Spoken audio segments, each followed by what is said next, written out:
Subscribe करें अपने YouTube channel लानामोट medicine को और बेल आइकन दबाएं लेटेस्ट नोटिफिकेशन पाने के लिए। वेलकम फ्रेंड्स, तो स्वागतम दोस्तों। आज के इस वीडियो में हम पेशाब से जुड़ी हुई एक बीमारी के बारे में जानेंगे जिसे मेडिकल लैंग्वेज में तो काइल्यूरिया कहते हैं और सामान्य बोलचाल की भाषा में सफ़ेद पेशाब आना, दूधिया पेशाब आना यह कहते हैं। हम जानेंगे बीमारी क्या है, कैसे होती है, इस बीमारी होने के क्या क्या कारण है, बीमारी होने पर क्या लक्षण दिखाई देते हैं, किस तरह से इसको डायग्नोसिस किया जाता है, इस बीमारी में क्या ट्रीटमेंट डॉक्टर के द्वारा दिया जाता है, क्या मेडिसिन दी जाती है और यह बीमारी का ट्रीटमेंट लेते समय आपको क्या क्या डाइट लेनी है, किस तरह से खान पान रखना है, यह भी बात इस वीडियो में हम जानेंगे। इसलिए वीडियो को बिना स्किप किए अंत तक देखें जिससे पूरी जानकारी आपको इस वीडियो मिल सके। मैं हूं आपका होस्ट मोहित आदिच, आप देख रहे हैं अपना YouTube channel learn about medicine. चलिए आज पे कुछ नया सीखते हैं।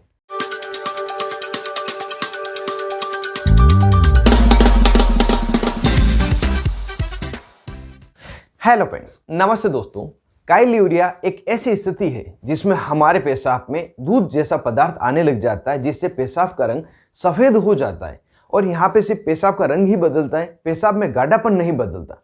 और जो पेशाब में सफ़ेद पदार्थ आ रहा है इसको हम काइल कहते हैं, जो लिम्फ नोड द्वारा स्त्रावित किया जाता है। वैसे तो काइल किसी कलर का नहीं होता है, लेकिन जब इंटेस्टाइन के द्वारा एब्जॉर्ब किया गया फैट इस काइल में मिल जाता है तो इसका कलर सफ़ेद हो जाता है। सामान्यतः हमारे शरीर में लिम्फ वेजल लिम्फ तथा फैट को ब्लड स्ट्रीम में भेजने का कार्य करती है, लेकिन जब लिम्फ वेजल प्रॉपर रूप से कार्य नहीं करती तो यह दोनों ही हमारी बॉडी में कहीं पे भी लीक होने लग जाते हैं। जब यह किडनी के द्वारा लीक होते हैं तो हमारी पेशाब के साथ में निकलते हैं और पेशाब का कलर सफ़ेद हो जाता है। अगर इस बीमारी के होने के कारणों की बात की जाए, क्या क्या कोजेज है, तो इस बीमारी का जो मुख्य कारण है वह है पैरासाइटिक इन्फेक्शन। जो परजीवी है उनके इन्फेक्शन से बीमारी हो जाती है।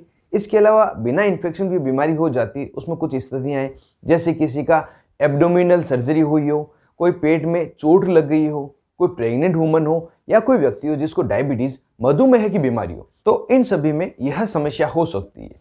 काइल्यूरिया की समस्या ज़्यादातर इंडिया, साउथ अमेरिका तथा साउथ अफ्रीका में देखी गई है और इंडिया में भी ज़्यादातर ये बिहार में होती है। यह बीमारी ज़्यादातर 20 वर्ष से लगाकर 40 वर्ष की उम्र के व्यक्ति में होती है, वह चाहे स्त्री हो या पुरुष, दोनों में हो सकती है और कई बार 5 साल के बच्चे उनमें भी यह समस्या हो जाती है। अब इस बीमारी के लक्षण को जान लेते हैं। जब ये बीमारी होती है तो क्या क्या लक्षण दिखाई देते हैं। जो सबसे पहला लक्षण और प्रमुख लक्षण है वह तो है पेशाब का जो रंग है सफ़ेद हो जाएगा, दूधिया पेशाब आपको आएगी। इसके अलावा बार बार पेशाब लगना, पेशाब करते समय दर्द होना, लोअर बैक पेन होना, मतलब पीठ दर्द आपको होगी। और जब यह समस्या लंबे समय तक रहती है तो पेशाब के साथ में थोड़ा ब्लड भी आ सकता है, व्यक्ति की ग्रोथ रुक सकती है, व्यक्ति में बहुत ज़्यादा थकान लगेगी, वेट लॉस हो सकता है, हाथ तथा पाँव में सूजन आ सकती है और व्यक्ति को कंपैरेटिवली ज़्यादा ठंड लगेगी जो सामान्य व्यक्तियों को लगती है। तो इस तरह के कुछ लक्षण दिखाई देते हैं जब काइल्यूरिया की समस्या आपको हो जाती है। काइल्यूरिया बीमारी के डायग्नोसिस के लिए डॉक्टर के द्वारा यूरिन का एनालिसिस किया जाता है, इसकी जांच करवाई जाती है, साथ ही ट्राइग्लिसराइड की जांच भी करवाई जाती है और कई बार सीवियर स्थिति हो तो सीटी स्कैन, एमआरआई, एक्सरे या सोनोग्राफी यह सभी भी करवाई जाती है, जो पेशेंट की कंडीशन के अकॉर्डिंग डॉक्टर द्वारा निर्णय लिया जाता है। यह जो काइल्यूरिया की बीमारी है जब ये सीवियर हो जाती है तो व्यक्ति में कुपोषण, माल न्यूट्रिशन भी हो सकता है। इसके अलावा विटामिन की डेफिशिएंसी भी हो सकती है।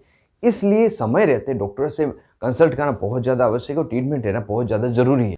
कई बार तो यह बीमारी स्वतः ही ठीक हो जाती, लेकिन जब स्वतः ठीक नहीं होती तो उस समय हम डॉक्टर के पास जाते हैं और डॉक्टर द्वारा कुछ प्रॉपर ट्रीटमेंट दिया जाता है, तो उसको भी हम यहाँ पे जान लेते हैं।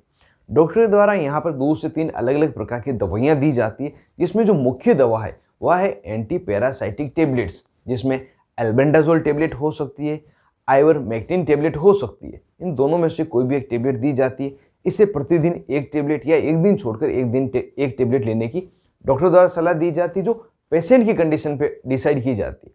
दूसरी जो टेबलेट होती है वह होती है एंटीबायोटिक टेबलेट, जो डॉक्सीसाइक्लिन टेट्रासाइक्लिन ग्रुप की दवा है।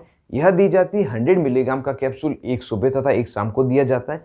200 मिलीग्राम प्रतिदिन दी जाएगी और इसे 4 हफ्ते से लगाकर 6 हफ्ते तक दिया जाता है।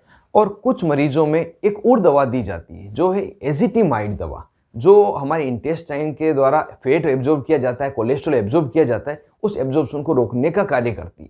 यह 3 दवाएं प्रमुख इस बीमारी को रोकने के लिए दी जाती है।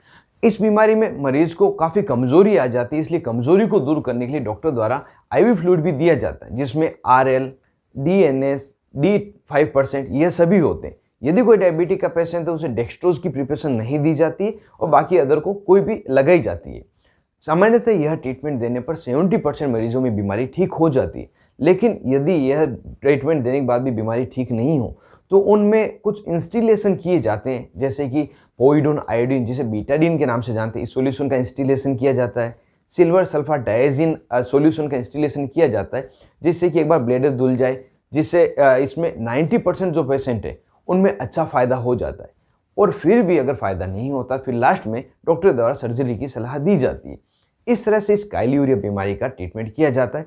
अगर आपको ये समस्या, बिल्कुल नहीं घबराएं, टेबलेट लेंगे तो शुरुआती दौर में आप ठीक हो जाएंगे। अब जब इसका ट्रीटमेंट लेते हैं, ये बीमारी होती है, तो कुछ थोड़ा बहुत खान पान का भी ध्यान रखना होता है। उसमें मेजरली मैं बता देता हूँ आपको, जो स्पाइसी फूड है वह नहीं खाना है, तली भुनी चीज़ें नहीं खानी है, वह वस्तुएं नहीं खानी जिसमें फैट ज़्यादा होता है, इनको अवॉइड करना है। साथ ही प्रोटीन का इंटेक इसको बढ़ाना है, प्रोटीन की हाई डाइट लेनी है। साथ ही आपकी जो फिजिकल एक्टिविटी है उसको बढ़ाएं, जैसे रनिंग करें, योगा करें, वॉकिंग करें, या आप एक्सरसाइज भी कर सकते हैं। यह सभी अगर करते हैं तो आपको यह बीमारी जल्दी ही ठीक हो जाएगी। तो दोस्तों, ये पूरी जानकारी थी काइलियूरिया बीमारी के बारे में, जिसे हम सफ़ेद पेशाब तथा दूधिया पेशाब के नाम से भी जानते हैं। यह वीडियो मैंने हमारी एक सब्सक्राइबर दोस्त की डिमांड में बनाया था। यह वीडियो आपको कैसा लगा, यह जानकारी कैसे लगी, मुझे कमेंट बॉक्स में जोर से बताएं। और इसके अलावा कोई बीमारी के बारे में, कोई दवा के बारे में पूरी जानकारी जानना चाहते हैं, मुझे कमेंट बॉक्स में लिखे, मैं अवश्य ही आपके लिए वीडियो बनाने की कोशिश करूंगा। तो आज के इस वीडियो में बस इतना ही। मिलते हैं किसी नए वीडियो में नई दवा के साथ। तब तक के लिए स्वस्थ रहें और मस्त रहें।